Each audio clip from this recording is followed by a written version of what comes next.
താനൂർ നിയോജക മണ്ഡലത്തിൽ മാത്രം വിദ്യാഭ്യാസ മേഖലയുടെ അടിസ്ഥാന സൗകര്യ വികസനങ്ങൾക്കായി ഇതുവരെ 211 കോടി രൂപ ചെലവഴിച്ചതായി കായിക ന്യൂനപക്ഷക്ഷേമ വഖഫ് ഹജ്ജ് വകുപ്പ് മന്ത്രി വി അബ്ദുറഹ്മാൻ താനൂർ നിയോജക മണ്ഡലത്തിലെ പറപ്പൂത്തടം GMLP സ്കൂളിന്റെ പുതിയ കെട്ടിട നിർമ്മാണോദ്ഘാടനം നിർവഹിച്ച് സംസാരിക്കുകയായിരുന്നു മന്ത്രി. സംസ്ഥാനത്ത് ജനകീയാസൂത്രണ പ്രവർത്തികൾ ശക്തമായതോടെ എല്ലാ മേഖലകളിലും ജനകീയ ഇടപെടലുകൾ ശക്തമായി. രാജ്യത്ത് തന്നെ ഏറ്റവും ഗുണനിലവാരമുള്ള വിദ്യാഭ്യാസം ഉറപ്പുവരുത്താൻ നമുക്ക് കഴിഞ്ഞത് ഇക്കാരണമാണെന്നും മന്ത്രി പറഞ്ഞു.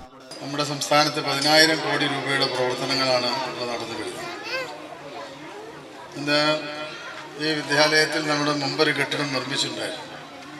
അതിൻ്റെ മുകളിൽ മറ്റൊരു 3 ക്ലാസ് റൂമും കൂടി നിർമ്മിക്കുന്ന 4 ക്ലാസ് റൂമുകൾ നിർമ്മിക്കുന്ന ഒരു പദ്ധതി കൂടിയാണ് ഇപ്പോൾ നമ്മൾ നടത്താൻ പോകുന്നത്. അതിൻ്റെ പ്രവൃത്തി ഉദ്ഘാടനം നമ്മൾ നടത്തുന്നതോടുകൂടി തന്നെ അതിൻ്റെ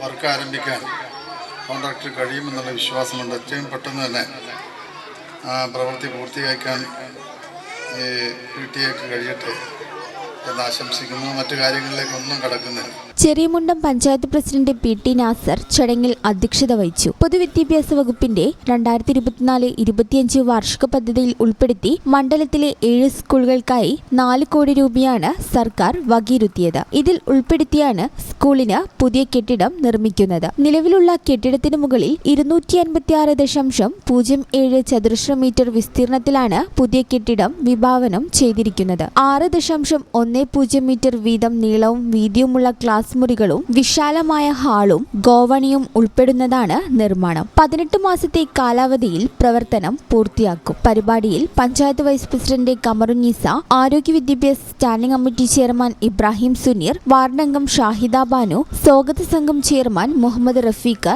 പൊതുമരാമത്ത് കെട്ടിട വിഭാഗം assistant engineer Gopan Mukkulath, Vidyakiranam coordinator Suresh Kolassery, ജില്ലാ football association president Jaleel Mayura, DEO Prasanna, AEO Sreeja, വിവിധ രാഷ്ട്രീയ പാർട്ടി പ്രതിനിധികൾ തുടങ്ങിയവർ പങ്കെടുത്തു. ഈ ചാനൽ ന്യൂസ് താനൂർ. നിങ്ങളുടെ വീട്ടിലേക്ക് ആവശ്യമായ ഒരു പുതിയ വാഷിംഗ് മെഷീൻ അതല്ലെങ്കിൽ ഒരു സോഫ സെറ്റ് വാങ്ങാൻ വേണ്ടി പ്ലാൻ ചെയ്യുകയാണോ? പക്ഷേ വലിയ തുക ഒരുമിച്ച് മുടക്കേണ്ടി വരുമോ എന്ന് പേടിച്ച് നിങ്ങളുടെ ആഗ്രഹം മാറ്റിവെക്കുകയാണെങ്കിൽ ഇനി അത് വേണ്ട. പേയ്മെന്റ് ഇവിടെയുണ്ട്. ഇനി റെഡി ക്യാഷ് വേണ്ട, പലിശയും വേണ്ട. അതെ, നിങ്ങൾ കേട്ടത് ശരിയാണ്. പേയ്മെന്റിൽ നിന്നും ഗൃഹോപകരണങ്ങളും ഫർണിച്ചറുകളും വാങ്ങുമ്പോൾ നിങ്ങൾക്ക് പലിശയുടെ ഭാരം ഒട്ടും തന്നെ ഇല്ല. നിങ്ങളുടെ EMI ബിൽ പലിശരഹിതമാക്കാൻ ഞങ്ങളുണ്ട്. ഇനിയും എന്തിനു കാത്തിരിക്കണം? നിങ്ങളുടെ സ്വപ്ന ഫർണിച്ചറുകളോ പുതിയ ഗൃഹോപകരണങ്ങളോ ഇന്ന് തന്നെ പേയ്മെന്റിലൂടെ സ്വന്തമാക്കൂ. കൂടുതൽ വിവരങ്ങൾ അറിയാനും EMI പ്ലാനുകൾ മനസ്സിലാക്കാനും ഇപ്പോൾ തന്നെ കോൺടാക്ട് ചെയ്യൂ.